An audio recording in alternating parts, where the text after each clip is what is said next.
When you think about crypto, what comes to mind? Probably chaos, right? Big risks, massive price swings. But what if I told you that the most intense fight in the entire crypto world isn't about the next huge moonshot, but about something, well, kind of boring? Today, we're diving into stablecoins. They're the quiet backbone of the crypto economy, and they are at the center of a huge global battle for the future of digital money.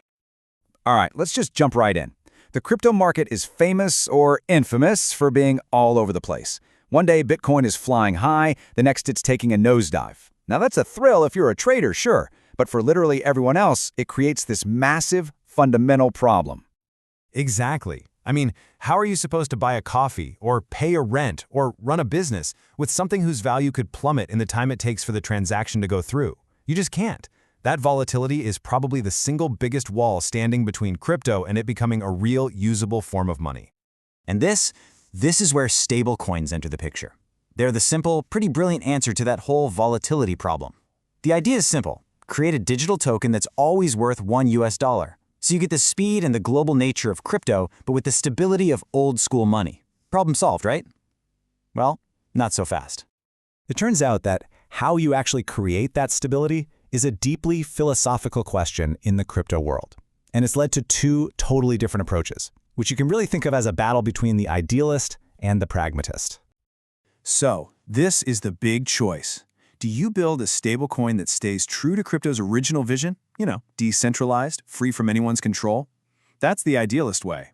Or, do you just partner up with the existing financial system, embrace all the rules and regulations, all for the sake of mainstream trust and simplicity? That's the pragmatist way. Okay, let's make this real with a couple of big examples. So on the decentralized, idealist side, you've got DAI. It's not issued by some company in an office building. It's issued by MakerDAO, which is this global network of people who govern the whole system by voting. Then, on the centralized, pragmatist side, you have USDC. It's issued by huge US-regulated companies you've heard of, like Circle and Coinbase. The difference couldn't be clearer. It's a global faceless collective versus a corporate boardroom. And this gets to the absolute heart of it. Who or what are you trusting? DAI keeps its peg to the dollar by being backed by a big pile of other crypto assets, all locked up and managed by automated code. You're trusting the code. USDC, on the other hand, is backed by actual US dollars and government bonds sitting in real, regulated banks that get audited. You're trusting the company and the traditional financial system. So this table kind of breaks it all down. With DAI, you get censorship resistance. No one can freeze your funds, but you are exposed to the risk that the crypto backing it could crash. With USDC, you get that solid fiat backing, but the company can, and absolutely does, freeze assets and blacklist accounts if law enforcement tells them to. It's a fundamental trade-off. What are you more afraid of, a market crash or a central authority having control? But this neat little division between the idealist and the pragmatist, well, it gets really messy when we start talking about the biggest, most used stablecoin on the entire planet. A giant that kind of lives in this murky middle ground, raising some really serious questions about trust. I am, of course, talking about Tether, or USDT. This thing processes trillions, with a T, of dollars in transactions. It is pretty much the US dollar of the crypto trading world. And yet, for years, it has been haunted by controversy and this deep skepticism about what is actually backing it up. And when you look at Tether's own reports, you see something kind of startling. Now, they hold a lot of US Treasury bills, and those are super safe. But look at that tiny little sliver for actual cash. For a stablecoin that millions of people treat as a digital dollar, a minuscule fraction, 0.12% of its reserves are actual dollars in a bank. The rest is just a mix of other assets that are not the same as cash. And that uncertainty, it creates real fear.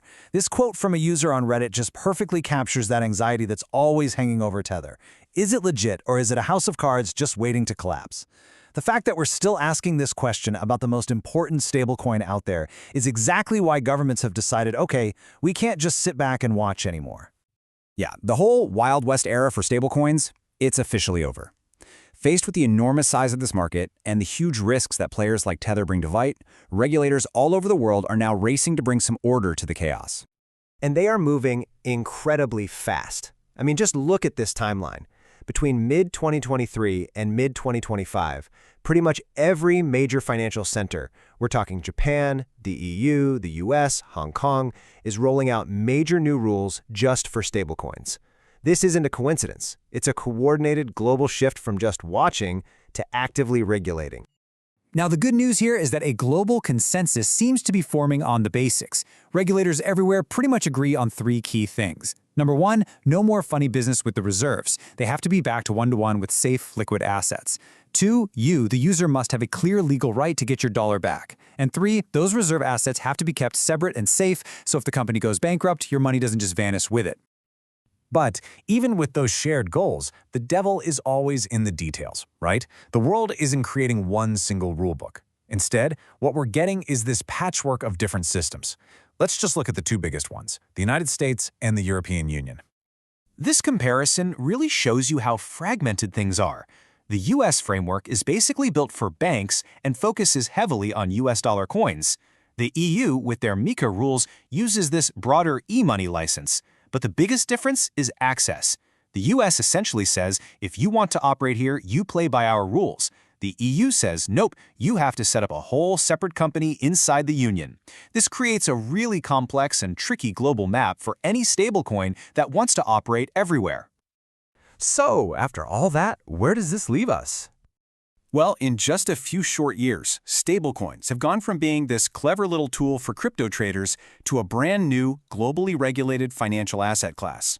The digital dollar isn't some fringe idea anymore. It's here. But the battle over who gets to control it, that's really just getting started. And that leaves us with the ultimate question. As regulators start building fences around this new technology, is the future going to belong to centralized, government-approved stablecoins like USDC, or will that crypto-native ideal, a truly decentralized, censorship-proof stablecoin like DAI, find a way to thrive and prove that its model is actually the more resilient one in the long run? The answer to that, well, it's probably going to define the future of money itself.